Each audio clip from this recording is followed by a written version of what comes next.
वक्त था द्वितीय विश्व युद्ध का। जापान ऑलरेडी अमेरिका पे अटैक कर चुका था। अभी जो युद्ध आप देख रहे हैं वो इतिहास में बैटल ऑफ ओकिनावा से जाना जाता है। एक अमेरिकन कॉम्बैट जो गॉड से ये प्रॉमिस किया था कि वो कभी हथियार नहीं उठाएगा, और अभी जिसे स्ट्रेचर में लेके जा रहे हैं वो है डेसमंड। तो क्या हुआ था उस दिन, चलिए देखते हैं।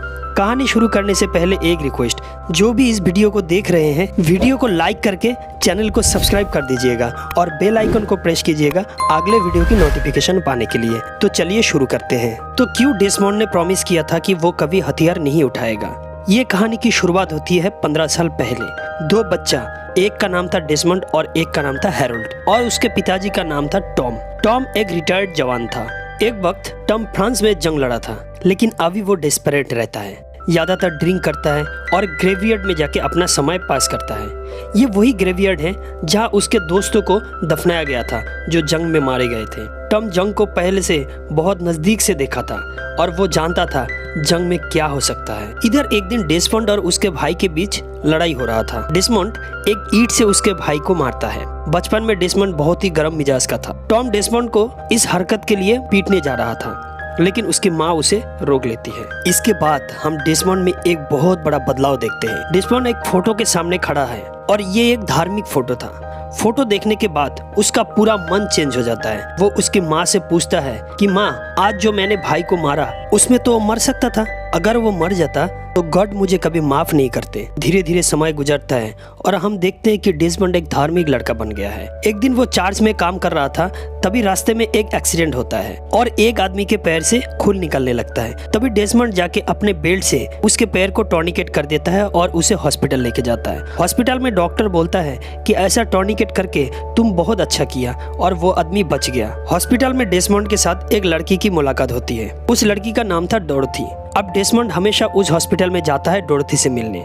इसका मतलब डेसमंड डोरथी से प्यार कर बैठा है और उसे चाहने लगा है। धीरे धीरे डोरथी भी डेसमंड से प्यार करने लगती है। इधर जापान और अमेरिका के बीच जंग शुरू हो गया था और अमेरिका में लड़कों को सेना में भर्ती लिया जा रहा था। डेसमंड भी डिसाइड कर लेता है कि वो यूएस आर्मी ज्वाइन करेगा, बट एज ए कॉम्बैट मेडी, मतलब युद्ध के घायल सेना को वो उपचार करेगा। क्योंकि डेसमंड एक बहुत ही धार्मिक लड़का था, वो सोचता था किसी को मारना पाप है और किसी को बचाना पुण्य का काम है। इधर डेसमंड के भाई हैरोल्ड भी आर्मी ज्वाइन कर लिया था, और इस बात से टॉम खुश नहीं था, क्योंकि टॉम नहीं चाहता था कि उसका दोनों लड़का आर्मी में ज्वाइन करे।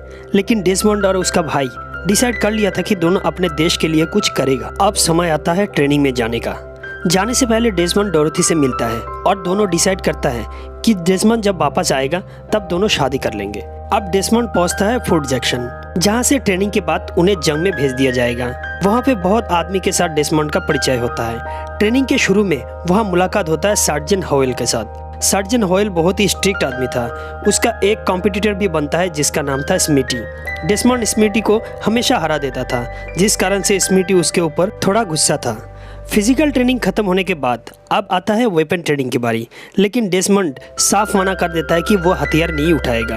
इस बात से सर्जन होयल नाराज हो जाता है और डेसमंड को कैप्टन ग्लोवर के पास लेके आता है। कैप्टन ग्लोवर उसे लॉजिकल बातों से समझाता है। ग्लोवर बोलता है कि अगर जंग के मैदान में कोई तुम्हें वार किया तो तुम्हें हथियार उठाना पड़ेगा, लेकिन फिर भी डेसमंड अपनी बात पे अटल रहता है। तब कैप्टन ग्लोवर और सर्जन होयल मिलके ये फैसला करता है कि डेसमंड को मानसिक रोगी दिखा के आर्मी से निकाल देगा, लेकिन ऐसा नहीं कर पाता है, क्योंकि यूएस आर्मी सेक्शन 8 के तहत किसी भी इंसान को धार्मिक विश्वास रखने के लिए उसे मानसिक रोगी नहीं कह सकता। उसके बाद डेसमंड के द्वारा बहुत गंदे गंदे काम करवाया जाता है ताकि वो आर्मी छोड़ के भाग जाए, लेकिन डेसमंड ऐसा नहीं करता है। एक दिन डेसमंड का सभी रूममेट्स उसे बहुत पीटता है और जख्मी कर देता है। ये सुन के सर्जन होयल वहाँ जाता है और पूछता है कि ऐसा किसने किया। तब डेसमंड कहता है कि कोई नहीं। अब ट्रेनिंग खत्म हो जाता है और सभी ट्रेनिंग कंप्लीट करने का सर्टिफिकेट लेने जाता है, लेकिन डेसमंड को सर्टिफिकेट नहीं दिया जाता है क्योंकि वो आर्म्स ट्रेनिंग पूरा नहीं किया था। तब वहाँ कॉलोनेल सैंगस्टोन आता है और डेसमंड को बस राइफल हाथ में लेने के लिए आदेश देता है, लेकिन फिर भी डेसमंड ऐसा नहीं करता है। तब कॉलोनेल सैंगस्टोन डेसमंड को आदेश न मानने के लिए कोर्ट मार्शल करता है और उसे जेल में डाल देता है। अब आज डेसमंड और डोरथी की शादी होने वाला था। डोरथी चर्च में इंतजार कर रही थी, लेकिन डेसमंड जेल में है। तब वहाँ कैप्टन ग्लोवर आता है और डेसमंड से कहता है कि तुम माफी मांग लो ताकि कॉलोनल सेगमेंट तुम्हारा सजा माफ कर दे।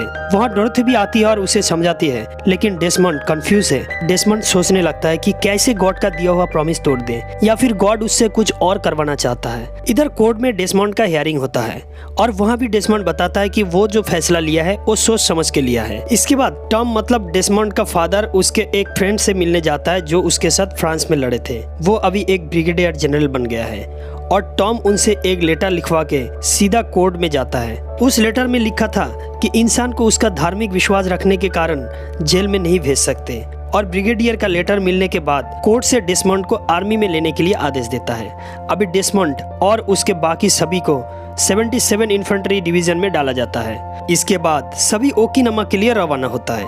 रास्ते में वो लोग वो मंजर देखता है जो कभी देखा नहीं था। ट्रक में जवानों का लाश भर भर के लेके जा रहा था और उन मरे हुए जवानों के बदले में उन्हें भेजा गया था जंग में। इसके बाद उनके बैटालियन एक जगह पहुंचता है जहां डेसमंड के साथ मुलाकात होता है सेक्टर नाम का एक जवान का। सेक्टर भी एक कॉम्बैट मेडी था। वहां जाके उन्हें पता चलता है कि उन्हें हेक्सो नाम के एक जगह पे भेजा जाएगा।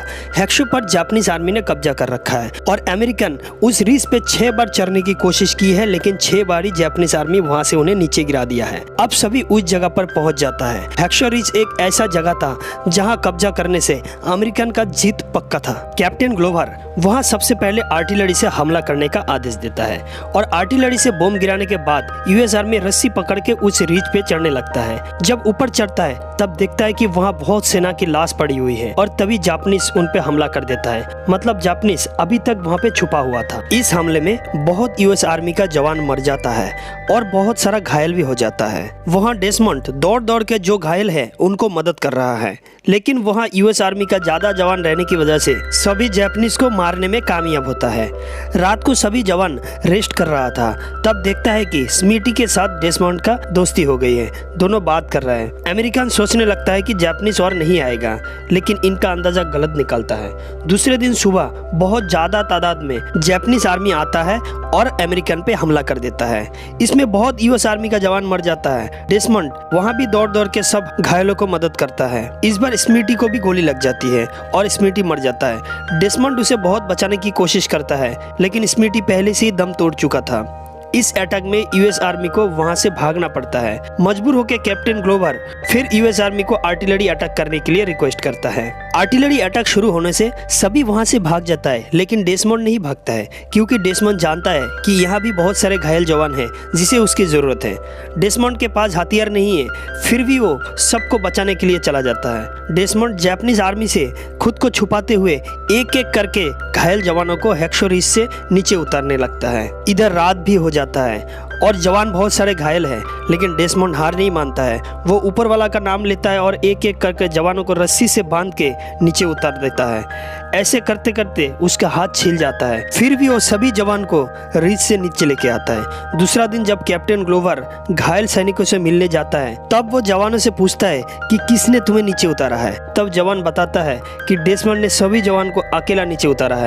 ये सुन के कैप्टन ग्लोवर हैरान हो जाता है, क्योंकि जिस डेसमंड पे उन्हें बिल्कुल भरोसा नहीं था, जिसे आर्मी से निकालने के लिए सोच रहा था, उसी ने ऐसा काम कर दिखाया जो कोई नहीं कर सका। अब कैप्टन ग्लोवर डिसाइड करता है कि कैसे भी हो डेसमंड को रिज से नीचे रेस्क्यू करके लाना ही पड़ेगा। इधर डेसमंड सर्जन होयल को बचाने की कोशिश कर रहा था। उसने सर्जन होयल को रस्सी से बांध के नीचे धकेल देता है और खुद भी उतरने लगता है। तब एक जापानीज जवान उस पर गोली चलाने लगता है, लेकिन वो कामयाब नहीं हो पाता है क्योंकि कैप्टन ग्लोवर तब तक अपना टीम लेके वहां पहुंच गया था। डेसमंड को देख के कैप्टन ग्लोवर उसे क्या बोलेगा समझ नहीं पा रहा था, क्योंकि उसने एक दिन डेसमंड को बहुत ही अंडर एस्टिमेट किया था।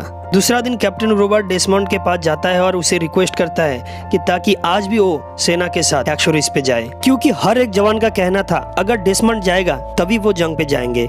उन्हें डेसमंड पर इतना भरोसा हो गया था कि उन्हें लगता था अगर डेसमंड उनके साथ जाएगा तो उन्हें कुछ नहीं होगा।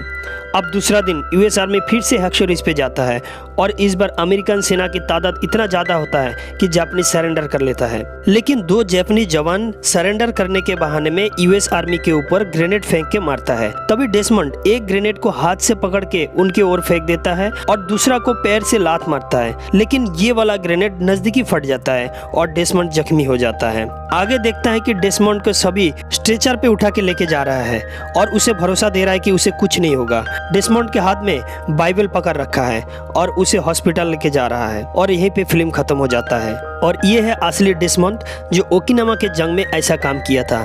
बाद में डेसमंड उसकी गर्लफ्रेंड डोरोथी से शादी कर लेता है। यूएस गवर्नमेंट इस बहादुरी के लिए डेसमंड को मेडल ऑफ ऑनर देता है, जो अमेरिका का सबसे बड़ा पुरस्कार है। उम्मीद करता हूँ कि आपको कहानी अच्छी लगी होगी। अगर अच्छी लगी तो एक लाइक जरूर कर देना और चैनल को सब्सक्राइब करके बेल आइकन को प्रेस कर देना अगले वीडियो की नोटिफिकेशन पाने के लिए। तो मिलते हैं अगले वीडियो में एक नई कहानी के साथ। तब तक के लिए बाय बाय।